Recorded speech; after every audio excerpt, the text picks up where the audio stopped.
支持乌军死战俄军，在美国看来就是同时在威慑中国，这是开玩笑呢，还是真的呢？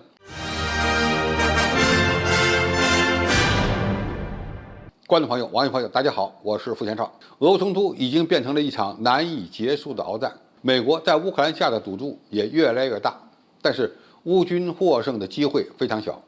在这种局面下，拜登政府就必须为持续对乌克兰输血找一个更为适合的理由。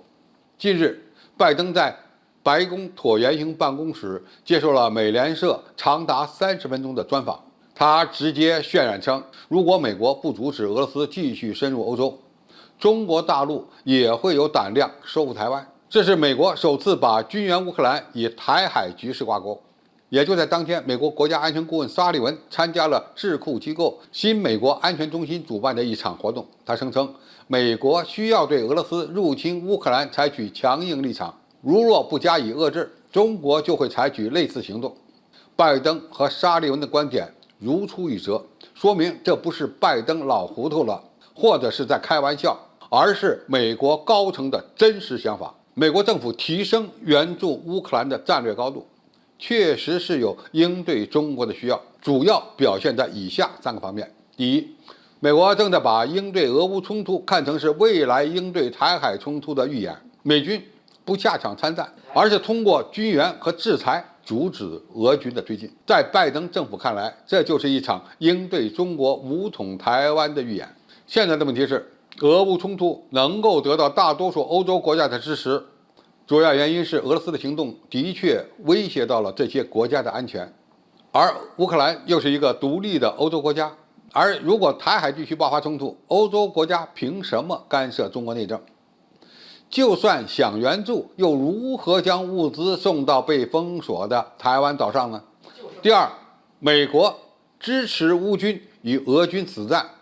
实际上对中国就是综合威慑的一部分。拜登政府不止一次地提到，不会阻止中国崛起，但是要塑造对美国更有利的外部环境。而支持乌军与俄罗斯军队死磕，就是美国阻止中国统一的综合威慑计划的一部分。但是俄罗斯是俄罗斯，中国是中国，美国的支持未能改变俄乌冲突的局势，更不可能改变台海局势的发展，因为主动权不在美国人手上。第三，在美国实力下降后，需要盟友的配合来应对中国的崛起，他必须借助俄乌冲突来捆绑欧洲。美国最核心的战略利益是维持美国的霸权，而俄乌冲突就是美国绑架欧洲安全政策的最好机会。美国人几次造谣中国与乌克兰之间的矛盾，就是在离间中国与欧洲国家的关系。美国还想推动建立所谓的将世界一分为二的战略，这些都是值得我们中国警惕的。虽然中国在俄乌冲突中保持自己的原则立场，但是在美国看来可不是这样。其实美国人可能真的想多了，因为中国关注俄乌冲突，总结俄军在战场上的表现，但是并不等于会因此而改变完成统一的决心。美国想塑造中国周边的环境，也想对中国进行综合威慑。不要说现在没有达到立威的效果，就是真把俄罗斯打败了，也不等于他有能力对付中国。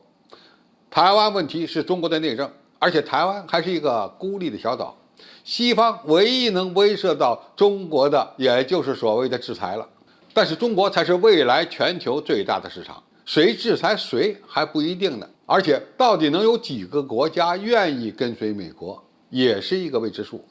所以别看拜登和沙利文说的头头是道，实际上是在自娱自乐，给美国巨额援助乌克兰的钱打水漂，找点理由而已。中国坐着淡定看戏就好。好，今天的评述就到这里，谢谢大家收看，我们下期再见。